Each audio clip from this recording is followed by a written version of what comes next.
The sky over the Pacific was a canvas of impossible blue, stretching endlessly in every direction like a vast, indifferent ocean suspended above the real one. It was April 18, 1943, and the air above Bougainville Island hummed with the tension of war, a tension so thick you could almost taste the metal and fuel that hung in the tropical heat. Lieutenant Rex T. Barber sat in the cramped cockpit of his P-38 Lightning, the twin-engine fighter slicing through the air at 15,000 feet. The roar of the Allison engines filled his ears, a constant thunderous companion that drowned out everything except his own breathing and the occasional crackle of static from the radio. His hands gripped the control yoke with practiced ease, but his eyes, sharp, focused, relentless, scanned the horizon with the intensity of a man who knew that death could appear as a single dot against the clouds. This wasn't just another patrol. This was Operation Vengeance. 16 P-38 Lightnings had taken off from Henderson Field on Guadalcanal before dawn, their mission so secret that only a handful of men knew the true target. They weren't hunting enemy fighters. They weren't providing air cover for bombers. They were hunting one man, Admiral Isasaraku Yamamoto, the architect of Pearl Harbor, the mastermind behind Japan's early Pacific dominance, the man whose strategic genius had brought America to its knees in December 1941. And now, thanks to broken Japanese codes, American intelligence knew exactly where he would be. Yamamoto was scheduled to fly from Rabaul to Balele Airfield in a pair of Mitsubishi G-4M Betty bombers, escorted by 6 Zeros. The Americans had the time. They had the route. They had the element of surprise. What they didn't have was room for error. Barber's flight leader, Major John Mitchell, had planned the intercept with surgical precision, a 435-mile over-water flight at wave-top altitude to avoid radar detection, then a sudden climb to altitude just as Yamamoto's formation descended toward the airfield. Timing was everything. Arrive too early, and the Zeros would spot them. Arrive too late, and Yamamoto would land safely behind the protective umbrella of Japanese air defenses. They had one shot. Barber checked his watch. The minutes crawled by like hours. His wingman, Captain Thomas Lanphier, flew tight formation off his right wing, the twin booms of his Lightning casting shadows across the scattered clouds below.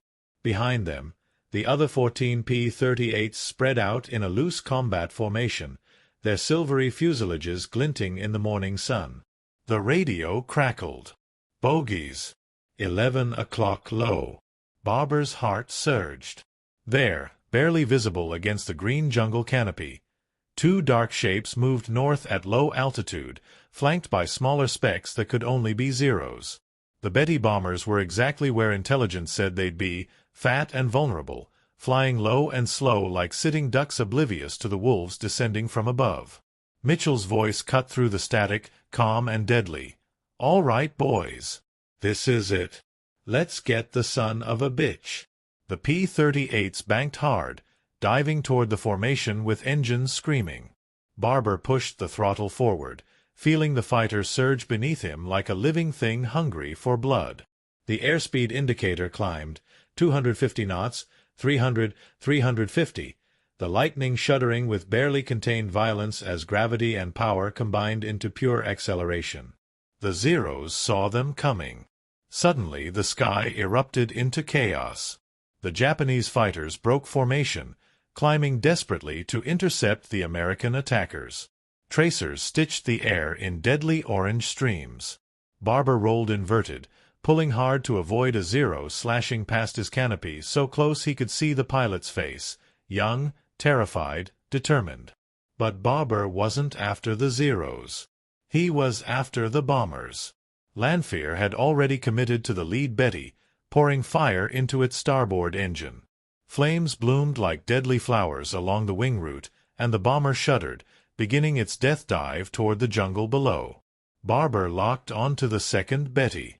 His finger tightened on the trigger. The 4.50 caliber machine guns and single 20mm cannon roared to life, the recoil shaking the entire aircraft. The Betty's tail section disintegrated under the onslaught, pieces of aluminum and fabric spinning away like confetti. The bomber's rear gunner returned fire desperately, but his bullets went wide, tracers arcing harmlessly into empty sky. Then something impossible happened. As Barber closed to less than 50 yards, his finger still hammering the trigger, he saw it, a tiny speck, barely visible, tumbling through the air between his Lightning and the dying Betty. For a fraction of a second, his brain couldn't process what he was seeing. A mosquito. Not just any mosquito, but one of the millions that swarmed the fetid jungles of the South Pacific, drawn up into the higher altitudes by thermals and wind currents, an infinitesimally small piece of biological matter caught in the hurricane of human violence. The mosquito struck Barber's left propeller at 370 miles per hour. And everything changed. The impact was impossible. By every law of physics, a mosquito, weighing perhaps 2.5 milligrams, its body composed mostly of water and chitin, should have simply vaporized against the blur of metal spinning at 1,200 revolutions per minute. It should have been nothing more than a microscopic smear, utterly insignificant, completely invisible. But physics, in all its precise mathematical certainty, occasionally yields to the chaos of reality. The mosquito struck the propeller blade at the exact moment that blade was completing a rotation, hitting precisely at a microscopic stress fracture that had formed weeks earlier during a rough landing at Henderson Field.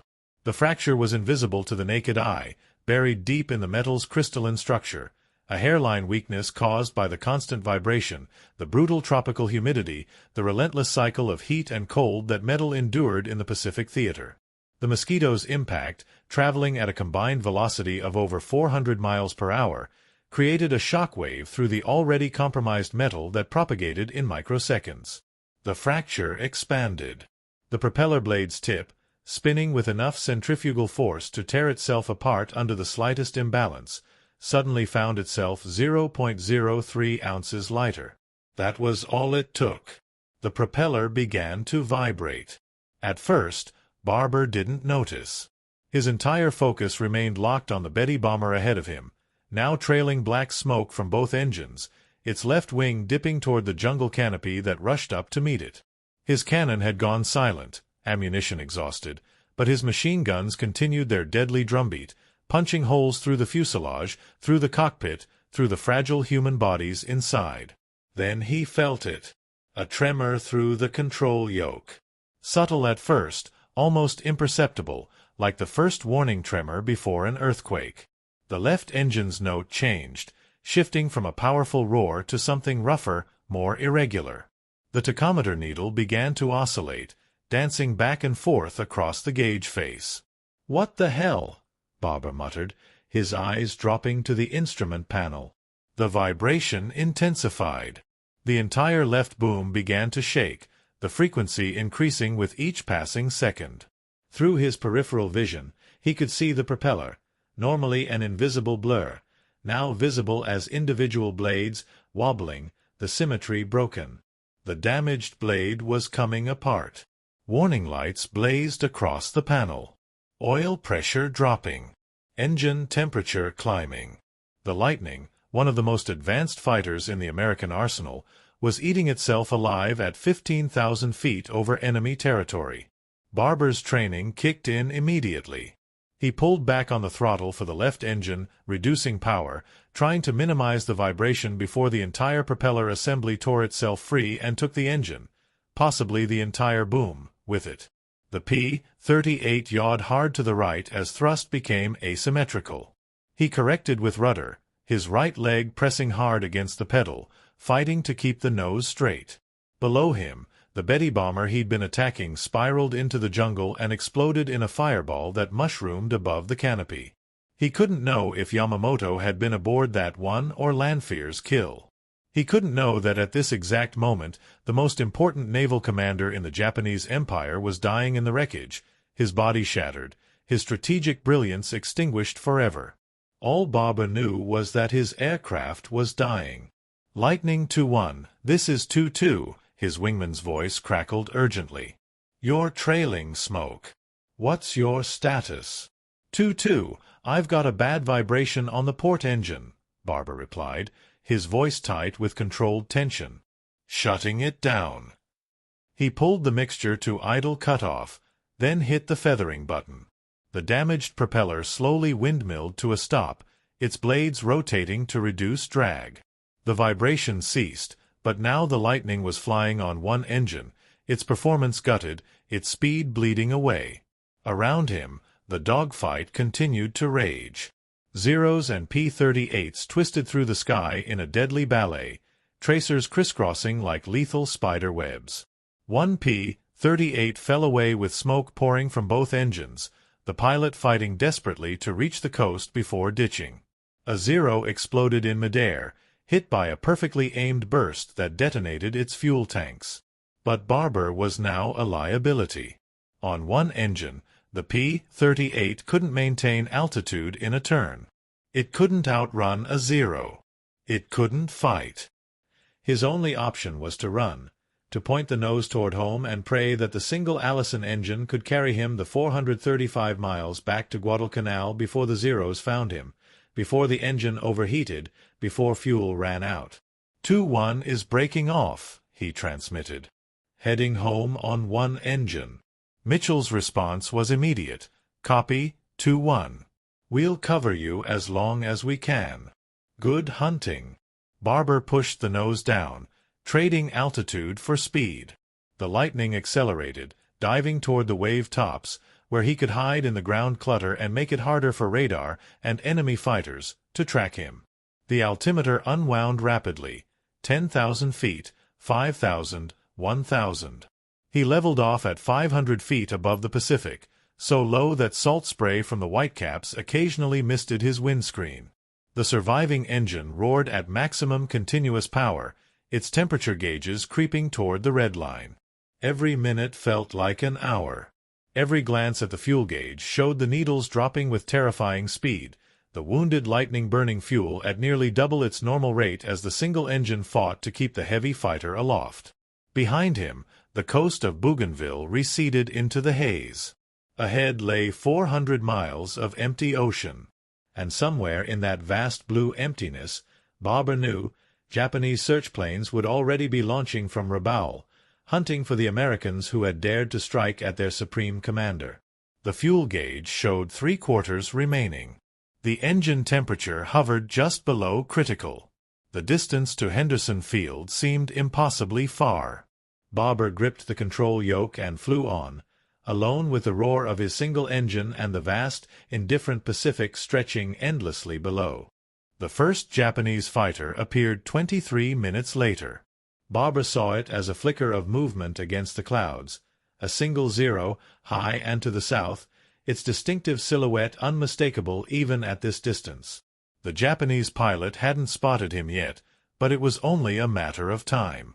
At 500 feet above the waves, Barber's Lightning was practically invisible against the dark blue of the Pacific, but the moment he had to climb, the moment he had to turn, he'd be exposed. And on one engine, he couldn't outrun a Zero. His mind raced through the mathematics of survival, the cold equations that determined whether he lived or died. The P-38's normal cruising speed was 290 miles per hour. On one engine, at maximum continuous power, he could maintain maybe 220. The Zero could do 330. Simple arithmetic. If the Japanese pilot spotted him, Barber would be dead in minutes. But there was another equation, more complex and more cruel. Fuel consumption. The Lightning's 2 engines normally burned through their tanks with ruthless efficiency. Even in cruising flight, the twin Allisons gulped fuel at a rate that gave the P-38 a combat radius of barely 450 miles. That was with 2 engines sharing the load, operating at optimal efficiency. Now, with one engine shut down and the other screaming at maximum power to compensate for the lost thrust, the fuel consumption had skyrocketed. Barber's eyes dropped to the gauge. Half full. Maybe 180 gallons remaining. At his current consumption rate, he did the mental calculation with the speed of desperation. He had perhaps 90 minutes of flight time left. Henderson Field was still 380 miles away. At 220 miles per hour, that was an hour and 44 minutes. The math didn't work. He was going to run out of fuel 14 minutes short of salvation, and when that happened, he'd ditch in the Pacific alone, hundreds of miles from friendly territory, with Japanese search planes already in the air and the nearest rescue submarine days away. The Zero above him banked west, oblivious, and disappeared into the clouds. Barber exhaled slowly, forcing himself to think. There had to be a solution. There had to be some combination of speed, altitude, and power settings that would stretch his fuel just far enough. He pulled back slightly on the throttle, reducing power by 5%. The airspeed dropped to 205. The engine temperature began to fall back from the red line. The fuel flow decreased marginally. He recalculated. At 205 miles per hour, Henderson Field was 1 hour and 51 minutes away.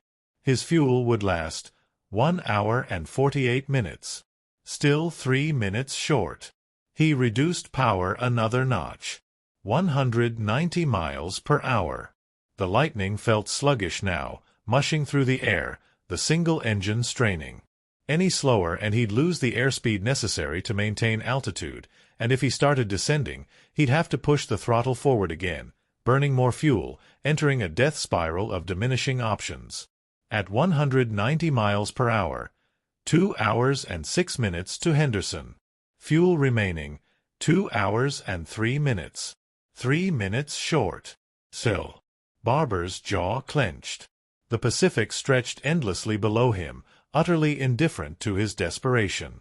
The waves rolled on in their eternal rhythm, beautiful and lethal, ready to swallow him without a trace. Then he remembered the auxiliary fuel transfer. The P-38 carried multiple fuel tanks, main tanks in the central fuselage, reserve tanks in the wings. Normally, the fuel system automatically drew from all tanks to maintain balance. But there was a manual override, a way to select which tank fed which engine. If he could isolate the remaining fuel to feed only the working engine, eliminate the weight of fuel trapped in the dead engine's lines and tank, he might buy himself an extra few minutes. His hand moved to the fuel selector panel, fingers dancing across switches he'd practiced 1,000 times in training but never needed in combat. He isolated the left engine's tanks, cross-fed everything to the right engine. The fuel gauge flickered, then steadied at a slightly higher reading. 5 minutes of extra fuel. Maybe 6. Enough. Just barely enough. He maintained 190 miles per hour, watching the fuel gauge with an intensity that made his eyes water. Every minute, he recalculated. Every 5 minutes, he adjusted power by fractions of a percentage, seeking the perfect balance between speed and consumption. The sun climbed higher in the sky, turning the cockpit into an oven. Sweat soaked through his flight suit, stinging his eyes, making his hands slippery on the control yoke. His mouth felt like he'd been chewing cotton. The canteen at his side was empty. He'd drained it an hour ago. The engine's tone became his entire world. He listened to it with the intensity of a musician listening for a wrong note, knowing that any change, any cough, any sputter, any hesitation, would signal the beginning of the end. 90 minutes into the flight, he spotted them. 4 Zeros, flying in loose formation 2,000 feet above him, heading south. They were hunting. Searching for the American fighters that had killed Yamamoto. If they looked down, if they happened to glance at just the right angle, they'd see him.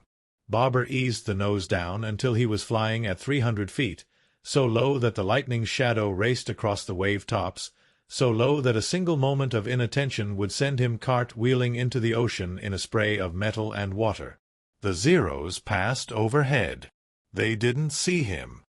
He climbed back to 500 feet, his heart hammering so hard he could feel it in his temples. The fuel gauge showed 1/4 full. Henderson Field was 78 miles away. At 190 miles per hour, that was 24 minutes. His fuel would last 23 minutes. 1 minute short. Barber felt something cold settle in his chest. He'd done everything right. He'd calculated perfectly. He'd flown with surgical precision. And he was still going to die 1 minute short of salvation, victim of a mosquito that had struck his propeller at exactly the wrong microscopic point, creating a cascade of mechanical failure that no amount of skill could overcome. Unless... He looked ahead at the horizon, at the faint smudge of land that was beginning to appear through the haze. Guadalcanal. Henderson Field. Safety. So close. He pushed the throttle forward, just slightly. The engine roared louder. The airspeed climbed to 210 miles per hour. The fuel consumption spiked. The math turned even worse.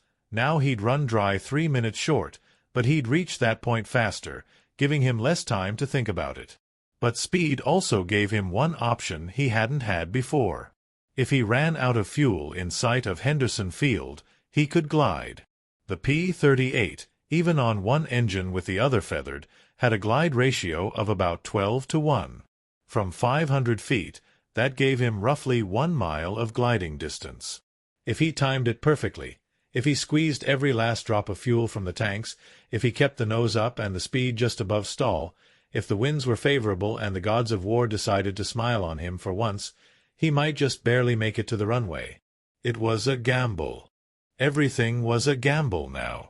Barber watched the fuel gauge drop toward empty and the coastline grow larger ahead, and he knew with absolute certainty that the next 20 minutes would determine whether he lived or died. The needle touched empty. The engine coughed once, twice, then roared back to life as it found one last pocket of fuel. Henderson Field appeared through the haze, 10 miles ahead. The engine coughed again, and died. The sudden silence was absolute. After nearly 3 hours of the engine's relentless roar, its absence felt like a physical thing, a void that swallowed everything. Barber could hear his own breathing, rapid and shallow. He could hear the whistle of wind over the canopy. He could hear the faint creak of metal as the airframe flexed. And beneath it all, he could hear the whisper of gravity calling the lightning down toward the ocean. The nose dropped. Barber pulled back gently on the control yoke, raising it to the exact angle that would give him the maximum glide distance. Not too steep, which would make him fall like a stone, and not too shallow, which would bleed off airspeed and send him into a stall. He'd practiced this maneuver dozens of times in training, but never over open ocean, never with his life depending on getting it exactly right. The altimeter unwound steadily. 500 feet. 400. 350. Henderson Field lay 8 miles ahead, a thin strip of dark earth carved from the jungle, barely visible through the haze. 8 miles. At a 12:1 glide ratio, he needed to be at 3,520 feet to make it. He was at 300 feet and descending. Simple mathematics. He was going to hit the water approximately 7 miles short of the runway. Barber's hand moved to the radio transmit button. Henderson Tower, this is Lightning 2-1. I'm 8 miles out, dead stick, ditching. The response came immediately, the tower operator's voice professional but tight with urgency. Copy, 2-1. Dumbo is scrambling. Stay with your aircraft as long as you can. Rescue birds will be airborne in 3 minutes. 3 minutes. Then however long it took the PBY Catalina search planes to fly out, locate him in the vastness of the Pacific, land on the waves, and pull him from the water before exposure or sharks or Japanese patrol boats got to him first. Hours, probably. If they found him at all. The Lightning descended through 200 feet. Barber could see individual waves now, their white caps streaking the dark blue surface. He pulled the shoulder harness tight, locked his canopy open so it wouldn't jam shut on impact, and prepared for the ditch. Then he saw it. A thermal, a column of rising air, probably generated by the sun heating the jungle just inland from the coast. It was subtle, barely visible as a slight shimmer in the air, but Barber had spent enough hours soaring gliders before the war to recognize it instantly. Rising air. Lift. He banked gently toward it, feeling the Lightning respond sluggishly at the low airspeed. The wave tops were close enough now that he could see their texture, see the foam trailing behind each crest. 100 feet. 75. The P-38 entered the thermal. The variometer, an instrument he'd never paid attention to in combat, twitched upward. The sink rate decreased. For a few precious seconds, the lightning stopped descending and hung suspended, riding the column of warm air like an invisible elevator. Barber held the bank angle, circling tightly within the thermal's core, milking every foot of altitude he could gain. The variometer showed 300 feet per minute up. 30 seconds of this would give him 150 feet. A minute would give him 300. He circled for 45 seconds, gaining 225 feet, bringing his altitude to 300 feet above the waves. Then the thermal weakened, its energy exhausted or its position shifted, and the lightning began to sink again. But those 225 feet had bought him nearly 2 miles of extra glide distance. Henderson Field was now 6 miles ahead. He needed to be at 2,640 feet to make it. He was at 280 feet and descending. Still impossibly short. But closer.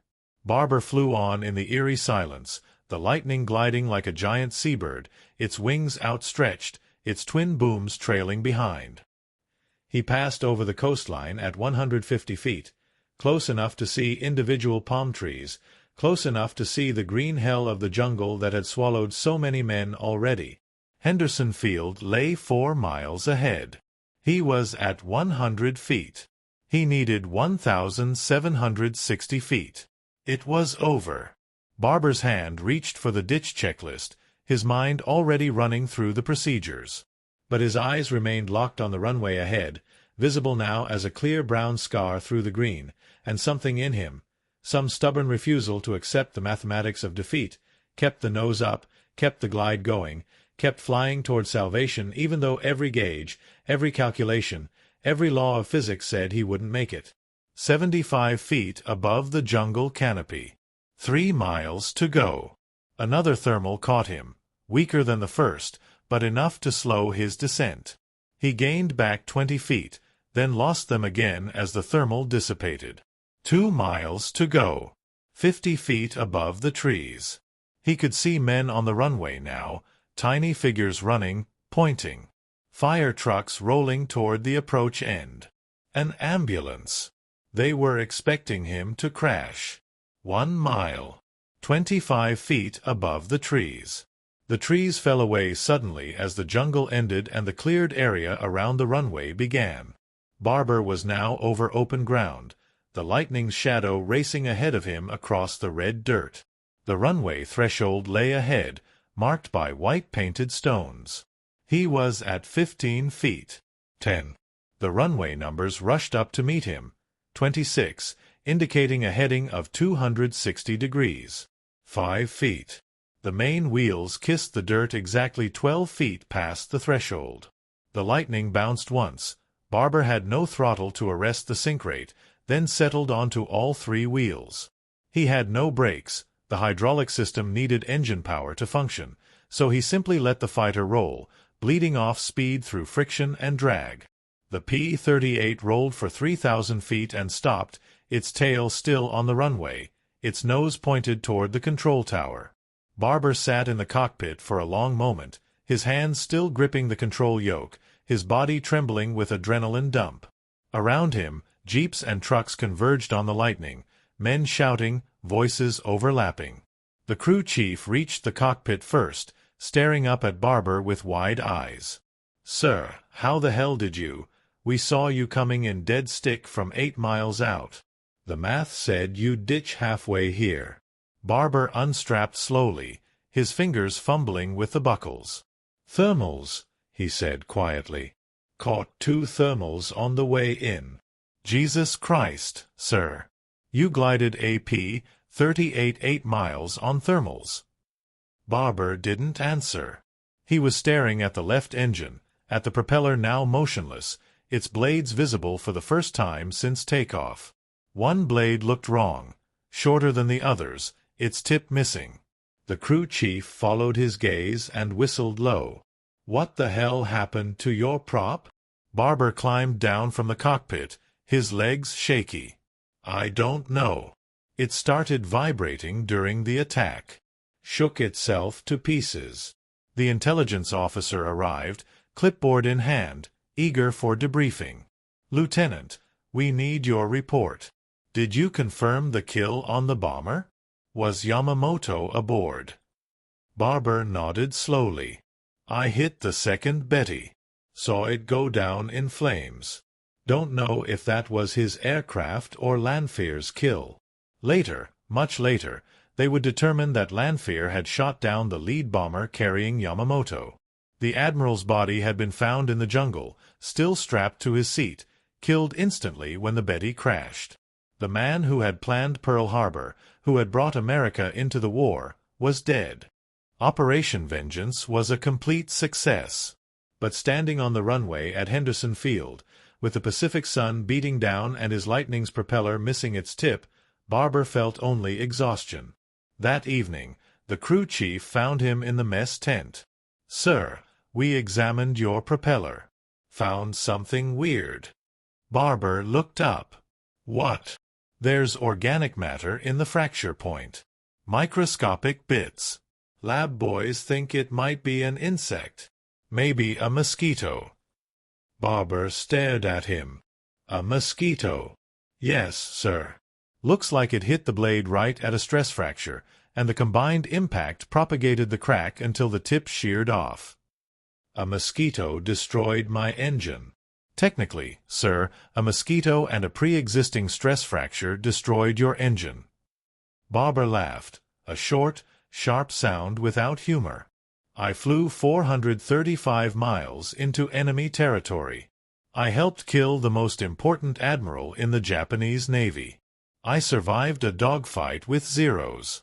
I glided a P-38 8 miles over open ocean on one wing and prayer." He paused, shaking his head slowly.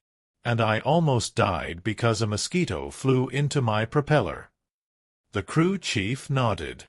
"War's funny that way, sir. Sometimes it's the big things that kill you. Sometimes it's something so small you can't even see it." That night, lying in his tent with the jungle sounds filtering through the canvas and the memory of that endless glide still vivid in his mind, Barber thought about the mosquito. Thought about the infinite chain of causation that had brought that particular insect to that particular point in space and time. A few seconds earlier or later, a few feet higher or lower, and it would have missed his propeller entirely. He would have completed the mission normally, landed with fuel to spare, never known how close he'd come to dying over mathematics and microscopic metal fatigue. The entire course of his life, survival or death, had hinged on the flight path of an insect that weighed less than 3 milligrams. In war, men spoke of courage and skill, of tactics and strategy, of the great sweeping movements of armies and fleets. But sometimes, more often than anyone wanted to admit, the difference between living and dying came down to things so small, so random, so utterly beyond human control that they made a mockery of all the planning and training and preparation. A mosquito had flown into his propeller, and Rex Barber had lived to tell about it only because thermal currents happened to rise from the jungle at exactly the right time, in exactly the right place. That was war. Magnificent and terrible, heroic and absurd, decided as much by chaos as by courage.